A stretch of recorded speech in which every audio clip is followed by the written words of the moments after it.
Hey everybody, it's Peter, and this is going to be a little different video than what I normally do, but a couple days ago we did a video out in front of Torque Motorsports on the new Can-Am Canyon as well as the Origin and the Pulse. So this video in particular is about the Canyon, and I told people there we worked with Torque Motorsports, and we are going to find out everything you could possibly want to know about the Canyon and of course all the new Can-Am products, but those three in particular we did the video about. So if you're interested in that vehicle, this is the first follow-up video on that, just to tell you a little bit of what we know, what I want to know, what I'm excited about, and that kind of thing. So hopefully this video will include some things that the other videos aren't talking about, but we're also going to have a whole lot of follow-up videos. So anything you guys fill in the comments below about the types of things you want to know about this, or what you might be excited about, anything like that, let me know in the comments. And if you're interested in these vehicles, do me a favor, hit that subscribe button, leave a positive comment and a like, just help me grow this a little bit,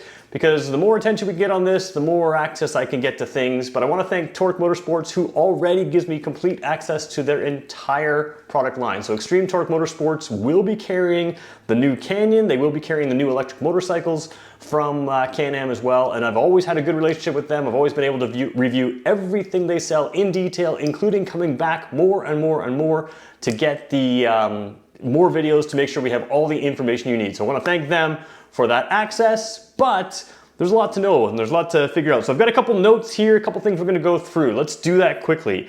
The Canyon is basically a Spider adapted to be an adventure motorcycle version of the Spider. So what I recently drove just about a week or two ago, Extreme Torque Motorsports gave me access to a Spider F3 for a few days, a while, just to do what I wanted with. And then they gave me access to a Ryker Rally to have some fun with. And even at the time, I was thinking, man, if you could combine these, you'd really have something fantastic. The Ryker Rally, I took a little bit off-road, and when I say off-road, I went down some dirt roads, and that's really what it's made for. But it only has less than an inch more clearance than the already fairly low ground clearance Ryker model, so it wasn't perfect for off-road, but it did have great suspension for what it was, a lot of fun. The rally mode, being able to swing out the rear end, is a lot of fun.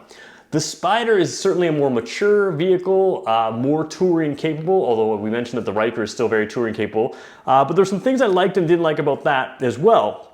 The Canyon answers almost all of those questions for me as a rider, and it's kind of perfect for what I want, but there are a couple flaws in it as well. So if you see the Canyon, I'll throw a picture of it up on screen right now, you can see it's got a very blunt nose. From what I can tell, that eliminates that front trunk that the F3 and the Spider have, which to me is a bit of a disappointment. That is one piece that the Spider's extra wheels and that kind of extra size, it was an advantage over the motorcycling crowd, right? Usually you have the saddlebags and the top box, but having that extra trunk was a real advantage over a regular motorcycle that it looks like you're going to lose. And it's probably very simple math here. You had to shorten that front overhang to be able to take it off-road, and the easiest way to do that is to take out the dead space, which is the trunk. So that makes some sense, but it does appear to have that missing. Now, it does make up for it with accessories in the back. You can fit a lot more variety of things both on the sides and the back, so we'll talk about that in a second. The other thing I want to talk about is the 4 drive modes. One thing I really liked, first of all, the 4 drive modes are called Sport, All-Road, Rally, and Normal. So Sport, of course, just dials everything up. Then you've got the normal mode, which is just your regular stability control, regular throttle response. The all-road, I'm not sure specifically what that is, what parameters change, so that's one of the things I'm going to be digging into and finding out as we go along. And then the rally mode, I can only assume, is very similar to the rally mode on the Ryker, which allows you to swing out that rear wheel at times. And that is a lot of fun to do. Although it does not fully turn off the stability control, it does sort of catch you if you go too far. So I expect the same thing with the Canyon. That will make it more fun, but it also makes it a little more lively. If you head down trails or dirt roads, you can kind of spin it a little bit or slip that rear wheel out around corners. It's more fun, it's more maneuverable, and especially if you get into a little bit of a tighter area, it's almost a steering advantage to just slip that rear wheel out a little bit. So that's pretty exciting. I want to talk about the windshield, handlebars, that whole setup there. If you take a look at the Canyon, it's got a narrow, or what appears to be a narrower windshield than the Spyder RT and the Spyder F3. Now the Ryker has an available windshield and it is adjustable for height. The Spyder RT, the full touring one, has a windshield and it is electrically adjustable for height. The F3 is not adjustable for height. So you pick the windshield you want and you live with it.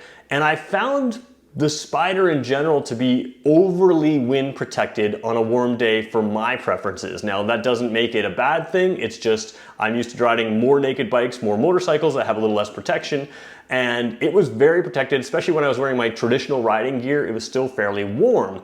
And part of that is because the mirrors were built into the bodywork. On this one, you have that narrower windshield. It's manually adjustable for height, which is a really key piece because you can sit there and adjust that buffeting that will happen with a windshield to be in a better spot for you. So I think that's a good piece. But the mirrors have been moved off the bodywork and onto the handlebars, which is going to allow you a little bit more wind around your body. Now you can still protect that by putting handguards on. You can still have, there's different size windshields available. I think you're still going to be very weather protected, but I do think you're going to be a little bit more open to the elements, which to me is a little more fun for just overall visibility of a trail or a dirt road, or being able to keep an eye on things up close. But I also think it's going to be a little bit cooler on the hot days, which to me I think is an advantage. So I really like that, and that's a big thing. And then the other big sort of innovation here is the semi-active KYB Smart Shocks. Now this is only available on the Red Rock model, so that's the top of the line model. I don't think it's something you need, but I do see a lot of motorcycles in that higher end price range, which is where these sit, going to this semi-adaptive suspension. So what that's gonna do is allow you to jam on the, well, I say jam on the brakes with the hand, but it'll be a foot brake, jam on the brakes, it'll have less dive, which is kind of nice. And it'll adjust the damping per the road surface. So on something that is going to go from smooth roads to rough country roads to dirt roads to potholed gravel roads and that kind of thing, I can see the advantage of having something that sort of intelligently smooths out the road, keeps the vehicle stable in corners, that kind of thing. To me, it's probably worth going for the right person. Certainly if I had the money, I would definitely go for it, no questions asked. But I do think that the Canyon XT is the real model that everybody's gonna kind of gravitate towards. And we should talk about pricing because this is where things get a little bit interesting. I'm speaking Canadian prices, we're in Canada, so you'll have to go on the American website to see that price and other websites to see wherever you are to see other prices. But in Canada, basically $31,000, $37,000, and $40,500. So 31,000 Canyon. They do talk about it being perfect for the solo rider. That's actually mentioned on the website. It does have 2 seats from the factory, so by all means take 2 people.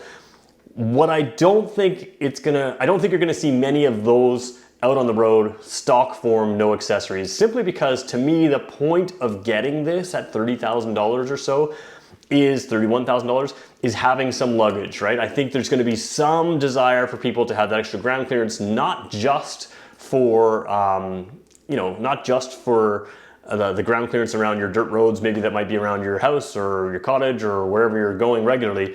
I think people are going to want these for touring and traveling and the luggage. And that would be probably, out of the Spyder lineup, definitely the one with the least amount of storage. And maybe even compared to the Ryker, it may have the least amount of storage. I'm not 100% sure until we see it in person. So you're gonna wanna add some level of storage. And that's where pricing comes in handy. So $31,000 to $37,000. You've got a $6,000 window between the base Canyon and the Canyon XT. Where I think it gets interesting is how many accessories are you going to want to add to that base Canyon, because it'll come a point where it just makes sense to go for the XT, but you can customize that Canyon yourself, put on just the accessories you need to make it just right for you. So to me, the XT is really what people want. It comes standard with that luggage, but with the Link system, there's a lot of options, including some of the ATV style options of a large luggage tray that's very wide.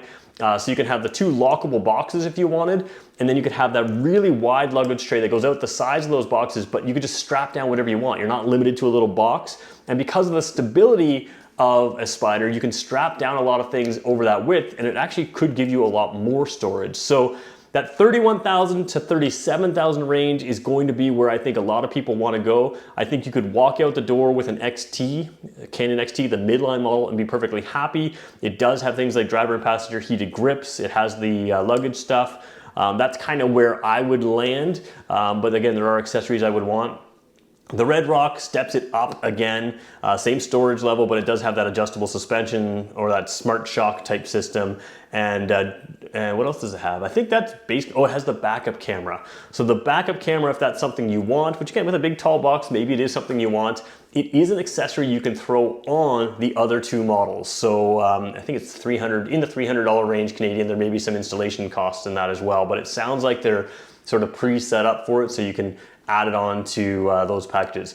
So that's what we're looking forward to in the Canon model line. I will be seeing these in person. I will be reviewing every trim line.